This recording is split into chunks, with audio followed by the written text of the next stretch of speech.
Un zoom a la ciudad. Entrevistas con el psicoanálisis. Un programa del ANEL Medellín. Buen día, buena tarde, buena noche a todos los que nos ven y nos escuchan desde cualquier lugar del mundo y a cualquier hora. Mi nombre es Marlon Cortés, asociado a la nueva Escuela Lacaniana del Campo Freudiano, sección Medellín. Soy el conductor del programa Un Zoom a la Ciudad, entrevistas con el psicoanálisis. En el mes de agosto, los psicoanalistas del mundo tenemos un encuentro en Bogotá, la Semana del Autismo en Bogotá. El invitado será Iván Ruiz. Todos están invitados a inscribirse. A propósito de la Semana del Autismo, tengo un invitado, Andrés Amariles, es psicólogo, magíster en psicología, psicoanalista, asociado a la nueva Escuela Lacaniana del Campo Freudiano, sección Medellín, y nos va a hablar un poco de el autismo. Bienvenido, Andrés. Hola Marlon, muchas gracias a ti, a la Comisión de Medios de la sección de Medellín por la invitación. Bien, Andrés. En la introducción dije nos vas a hablar de autismo. Y entonces, digamos, comencemos con una primer pregunta muy básica para quienes nos ven y nos escuchan que no, pues suelen no ser psicoanalistas, sino personas alejadas del psicoanálisis. Comencemos un poco con el autismo. Pensemos que suele suceder que tenemos unas ciertas imágenes de lo que es el autismo, pero entonces, contanos vos, ¿en qué consiste ese diagnóstico? De diagnóstico. Bien, pues el autismo tiene diferentes modos o diferentes perspectivas desde la cual puede describirse o catalogarse. Eh, una de ellas es precisamente como un diagnóstico de inicio temprano en la infancia, y eso hace que desde ya se constituya allí una primera imagen, como Una, una, algo. espérate, André, Sí, una de ellas es un diagnóstico. O sea que hay sí, perspectivas psicoanalíticas perdón, perspectivas del autismo en las cuales se piensa que no es un diagnóstico. o que por lo menos no es un diagnóstico psicopatologizante que esté relacionado exclusivamente con fenómenos de la infancia, ¿sí? Esa es una de las imágenes que hay del autismo. Por ejemplo, un diagnóstico que da cuenta de un modo deficitario de funcionamiento, si se quiere cerebral, si se quiere neurológico, si se quiere subjetivo, en todo caso deficitario, y que se presenta de inicio temprano en la infancia y que da cuenta de una serie de dificultades con relación a las relaciones sociales, a la comunicación y al uso de intereses, objetos y afinidades que desde ciertas perspectivas se leen como restrictivos y que generan efectos nocivos en los sujetos. Esa es una imagen del autismo. Cuando ¿Sí? decís deficitario, puede ser una palabra que tú y yo conocemos, pero ¿cómo sería una definición bien amplia, clara de deficitario? Deficitario es que se refiere a que presenta eh, dificultades, anomalías, faltas, fallas, que se encuentra en falta con relación a una imagen supuestamente no deficitaria, ¿sí? A otro modo de funcionamiento neurológico, cerebral, subjetivo, que supuestamente es normal y que supuestamente es el adecuado. La perspectiva deficitaria se refiere entonces a que las personas que son nombradas como autistas no pueden hacer determinadas cosas, no pueden relacionarse, no pueden usar el lenguaje, no pueden hacer de su cuerpo, no pueden desenvolverse en el mundo de la manera en como sí lo hacen otros sujetos. En este caso, incluso desde la perspectiva de los mismos sujetos autistas, diríamos los sujetos neurotípicos. es decir, aquellos que se constituyen o se consideran como normales y que aparecen como modelo desde el cual entonces se van a proponer algunas intervenciones para normalizar a los sujetos autistas o reconducirlos a arreglar, mover, componer aquello que se percibe como deficitario, es decir, como en falta, como fallando, como no normalizado. Esa es una imagen del autismo, ¿sí? Hay otras imágenes del autismo y por lo menos desde la posición o desde la perspectiva psicoanalítica desde la cual nosotros nos movemos, entendemos o entiendo el autismo como una posición subjetiva, como un modo de funcionamiento subjetivo que da cuenta de una forma singular de relacionamiento con el lenguaje, con el cuerpo, con el otro, con los afectos, que aunque no es mayoritaria, no por ello es deficitaria, patológica o susceptible de ser normalizada, sino que nos refiere a un modo específico de habitar el mundo, de usar el lenguaje, de relacionarse con el lenguaje, que genera o que implica formas muy singulares y distintas a las normales en términos estadísticos, a las normativas, y que por ello se nos presentan de maneras tan diversas, pero no por esa diversidad o por esa pluralidad de modos de presentación, asumimos que sean patológicas, que sean meritorias de ser modificadas o que sean susceptibles de ser reconducidas hacia la normalidad. Hay un psicoanalista muy famoso que aborda bastante el tema del autismo, que es Jean-Claude Maleval. Él habla como de algunas características comunes que se pueden encontrar dentro de la estructura autística o dentro de los sujetos que configuran su subjetividad a partir pues como de lo que entendemos como autismo. Una de esas primeras características es como una orientación inicial a retener lo que desde el psicoanálisis se conoce como los objetos pulsionales, que es lo que podemos ver en los primeros meses, en las primeras experiencias de los sujetos, cuando nos enfrentamos a esa dificultad para sostener la mirada, por ejemplo, cuando nos encontramos a esa dificultad para ceder la voz, para hablar, aun cuando hay posibilidad de hablar, cuando nos encontramos a esa dificultad del contacto físico con el otro, a evitar ciertos modos de contacto, a evitar ciertas formas de relacionamiento, incluso cuando el bebé es sostenido en brazos por sus cuidadores, cierta rigidez que nos muestra también como una forma distinta de relacionamiento. Tú y yo estamos de algún lado en la organización de la Semana del Autismo y ya sabemos algunas cositas. Y esas cositas que sabemos es que los casos que se van a presentar en la Semana del Autismo son casos que no son de niños, sino que son de jóvenes e incluso adultos. Es decir, los niños autistas crecen.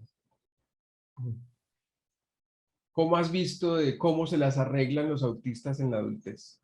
Bueno, antes como de decir cómo se las arreglan los adultos, me parece que hay un punto importante y es una pregunta que yo me he venido haciendo, que me la he venido haciendo en los distintos espacios de la escuela en los que conversamos a propósito del autismo, que me la he venido haciendo en las investigaciones que hemos establecido también en las universidades en las que trabajamos y que surge también como de mi propia práctica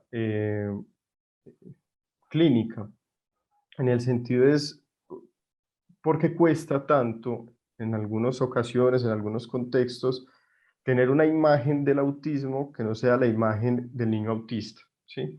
Incluso con hacer simplemente como una búsqueda bibliográfica, si buscamos autismo, tratamiento del autismo, acompañamiento del autismo, nos vamos a encontrar, me atrevería a decir, en un 90% que viene acompañado del apellido, tratamiento del niño autista, acompañamiento del niño autista, autismo en la infancia. Y creo que eso de entrada configura ya una imagen que hace que se generen dificultades en la comprensión, en el acompañamiento y digamos como en poder ser un buen sujeto que se ponga del lado de un autista adulto, en el sentido de que estamos muy concentrados y hemos estado pues como muy enfocados en pensar el autismo en clave de infancia. Entonces ahora, ¿cómo se las arreglan los adultos? Pues con muchas dificultades. Eh, Otra expresioncita del psicoanalista que mencionaba ahora, Jean-Claude Maleval, que me gusta mucho, él habla del recorrido autista. Y él habla del recorrido autista para referirse como a esas trayectorias que puede llevar un sujeto autista desde su infancia hasta la vida adulta, siendo una vida adulta en la cual se establezcan o se constituyan los avatares que nosotros asumimos como esperables para cualquier sujeto, pero cuando se trata de un sujeto autista nos sorprende, nos cuesta reconocerlo o lo negamos en algunos casos, ¿sí? Me he encontrado con sujetos adultos que han sido diagnosticados desde su infancia como sujetos autistas, que cuando llegan a la vida adulta con una serie de arreglos, con una serie de soluciones consistentes que le permiten tener como una vida vista para los otros como normal, que se empieza a negarse de su diagnóstico o se empieza a nombrársele como falsos autistas o incluso a decir que el autismo se superó o que se curó del autismo, y es un asunto que me parece es equivocado, ¿sí? La misma Temple Grandin que la mencionabas ahora es docente universitaria, es una mujer que da conferencias a nivel mundial, que escribe libros, y ella misma testimonia de cómo No solo sobre autismo. no solo sobre autismo, sobre comportamiento animal, por ejemplo, y ella misma testimonia de cómo a pesar de, digamos, como de tener esa vida, eh, como en la que se las ve con los avatares ordinarios y regulares de la adultez, hay cosas que le siguen costando, cosas que le siguen costando, que son pequeñas cosas con grandes efectos.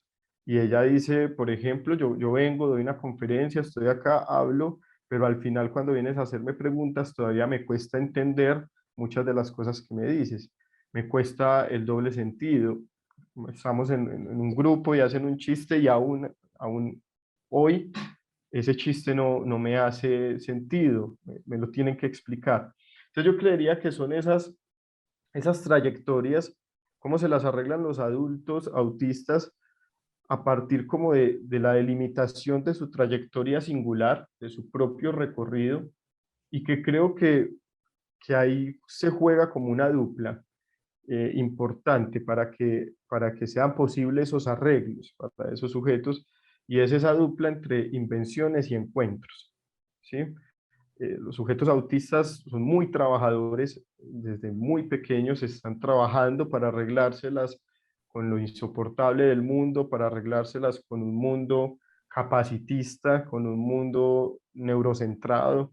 ¿Eso qué quiere decir? Un mundo construido, diseñado y pensado por sujetos neuróticos, por sujetos neurotípicos, que hace más exigencias o que cuesta más para un sujeto que se posiciona en el mundo de otra manera, pero se las inventan y se las inventan con sus objetos, se las arreglan con sus intereses Danos un específicos. ejemplo de invención de un adulto autista. De un adulto autista. Por ejemplo, encontrar desde muy temprano en la vida, en el dibujo, una forma de representarse lo que está en el mundo, una forma de ordenar lo que aparece como caótico, hacer con el dibujo una cierta traducción del mundo, y esa forma de dibujo que en un principio es solitaria, que en un principio es para hacer algo con la angustia, para hacer algo con digamos, lo difícil de encontrarse con el otro, empieza a abrirse a partir de estos encuentros que menciono en la dupla, invenciones y encuentros. Entonces, esta persona... Pero ¿sí? Andrés, evidentemente, voy a decir una estupidez, evidentemente no todo el que dibuja es autista. Sí, evidentemente. De qué forma ¿De qué forma dibuja para decir que eso es una invención autista? En este caso, el dibujo para este sujeto constituye, digamos, como todo un soporte para su existencia, Ah, ¿sí? No es como dibujo cuando estoy aburrido, no. El dibujo se constituye en un soporte de mi ser. Y entonces, casi que si no dibujo, no vivo, ¿sí? eso es. Más o menos de esa manera. Si no dibujo, no vivo. Y es una persona que se dedica a dibujar, no solo porque tenga un talento, no solo porque le interese, sino porque el dibujo le permite sostenerse en la existencia. Si alguien le quita ese dibujo, que llegó a pasar en algún momento en su experiencia escolar, si un profesor le decía, estas clases de inglés acá no dibujas, era imposible para esta persona estar en el contexto escolar, porque el dibujo ahí no se trataba solamente de un gusto, sino que se trataba de una necesidad vital. ¿Sí? Entonces, esta persona digamos como en esa invención del dibujo, en algún momento se encuentra con alguien que se acerca a través del dibujo, alguien que también se apasiona por el dibujo, alguien que entiende la necesidad, la función que el dibujo cumple en su vida y empieza a abrirle y a mostrarle otras posibilidades con relación al dibujo a esta persona. Empieza a enriquecer ese interés, empieza a mostrarle la posibilidad de volver más grande ese interés, más consistente, y entonces da un paso de dibujar en soledad a empezar a dibujar con otros, a formarse como una persona profesional en artes y a luego establecer y a constituir un trabajo en el que el dibujo es el punto central. Esa persona hoy en día sigue teniendo dificultades, dificultades para comunicarse, dificultades para establecer ciertos lazos, tiene que tener un espacio en el trabajo exclusivo donde pueda dibujar con ciertas condiciones de la luz, con ciertas condiciones del ruido, pero a partir de esa invención y esos encuentros se ha hecho o se ha podido como construir esa trayectoria o ese recorrido que le ha permitido tener un lugar otro en el mundo. Y ejemplos hay muchos, cada uno con su interés, cada uno con su objeto. Andrés, a través de el dibujo, a través de la programación, decís, entonces es como si hubiera un puente para el vínculo. Vamos digamos, esa otra dimensión, que hay muchas, pero pensemos en esa otra dimensión adulta, que es alrededor del vínculo, y si lo quiero relacionar directamente con la Semana del Autismo, con lo sexual, digamos, eso cómo sucede en la vida adulta. ¿Sí? Pensemos en que si la gente tiene una imagen de autista como el niño ese que no habla, que no mira, eso ¿cuál es la palabra que utiliza Maleval? El trasegar. El recorrido autista. El recorrido, ¿cómo es el recorrido autista? Digamos, y en la adultez, ¿cómo son esas formas de la sexualidad? ¿Cómo son esas formas de la vida amorosa en el autismo? De todas las maneras que nos podamos imaginar. Sí, digamos que no hay un recorrido estandarizado en el que podamos decir la sexualidad de los autistas es esta. Las formas del amor de las personas autistas son estas. ¿Sí? Hay, digamos, como cada trayectoria se desenvuelve y se establece de manera singular, aunque evidentemente con muchas dificultades a razón como de estas diferencias que implican los modos, digamos, como de solución de los sujetos autistas en comparación con los modos ordinarios y comunes que propone el mundo. Ahí creo que es donde se evidencia como la gran diferencia. ¿De qué manera? Algo me parece pues como interesante y creo que también es conveniente como aclarar desde dónde hablo, no lo hice al inicio, pues, bueno, lo puedo hacer ahora. Desde hace varios años he tenido pues como la posibilidad de tener acercamientos a personas autistas, en primer lugar, en una institución de Medellín, en la que se acogían personas autistas de diferentes edades y en las que se brindan servicios pues, como psicopedagógicos orientados como por principios psicoanalíticos para pensar el caso por caso y el uno por uno. Y desde allí pude como tener ese acercamiento tanto a niños, adolescentes, jóvenes, adultos, autistas, y luego también en la práctica privada, recientemente, con mayor recurrencia, jóvenes y adultos. Y son jóvenes y adultos que eligen ir, y eligen ir a hablar.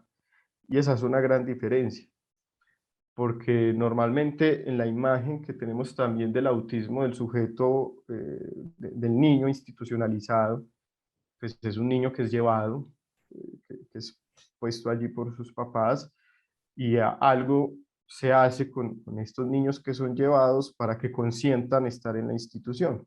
Pero es un trabajo, digamos, como en el que en principio no elige estar allí en primer lugar, elige después, consciente después, pero en principio no.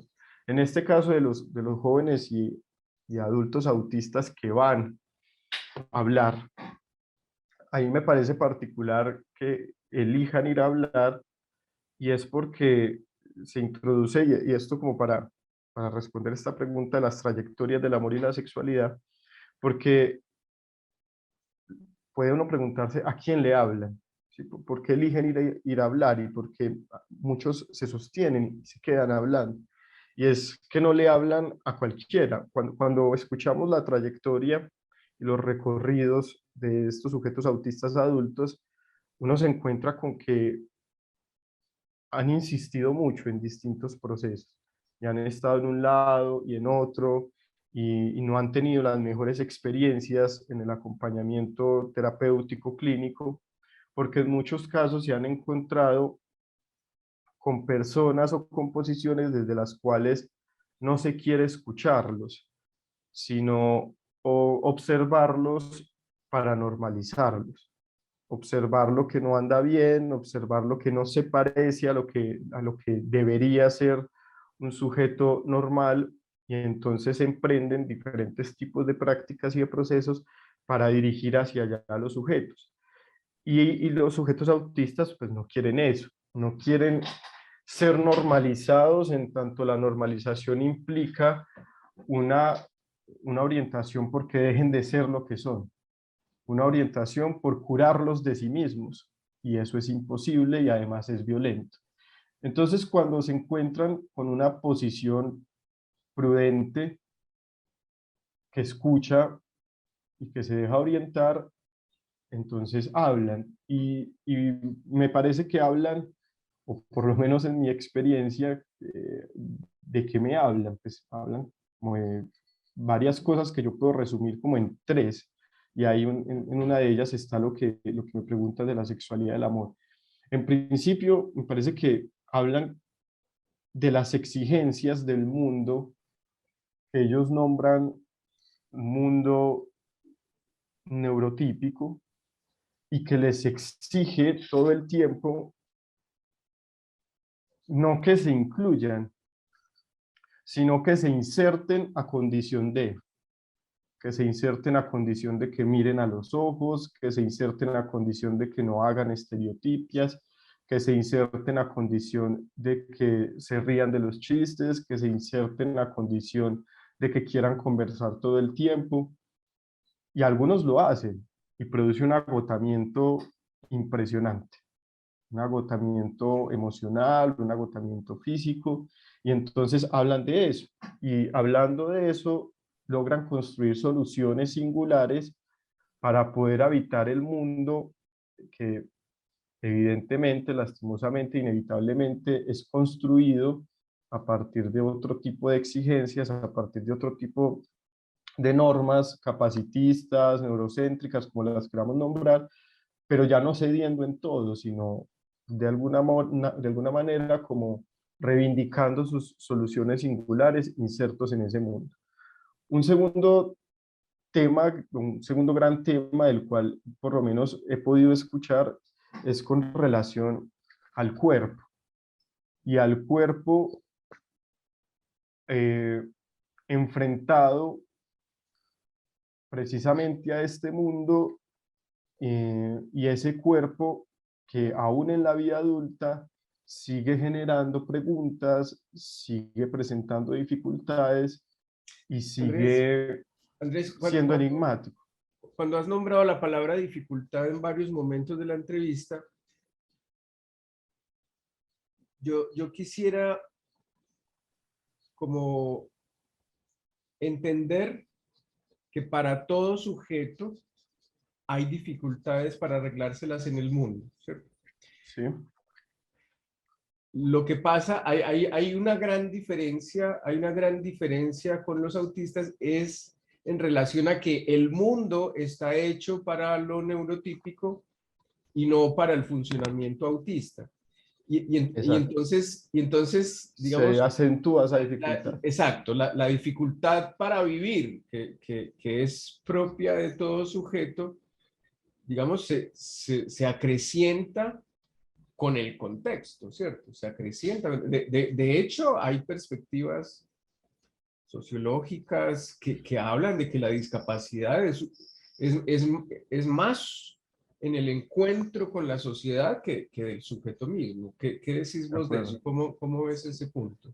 Sí, que, no es, que la dificultad no es inherente, sino emergente, en el sentido en el que cuando estos chicos, cuando estas personas se encuentran eh, con un otro que primero comprende, que luego se flexibiliza y que finalmente consciente, ese sufrimiento no desaparece, pero es más manejable y se acentúa un poco, no desaparece en el sentido en que el sufrimiento es constitutivo del ser hablante, ¿sí?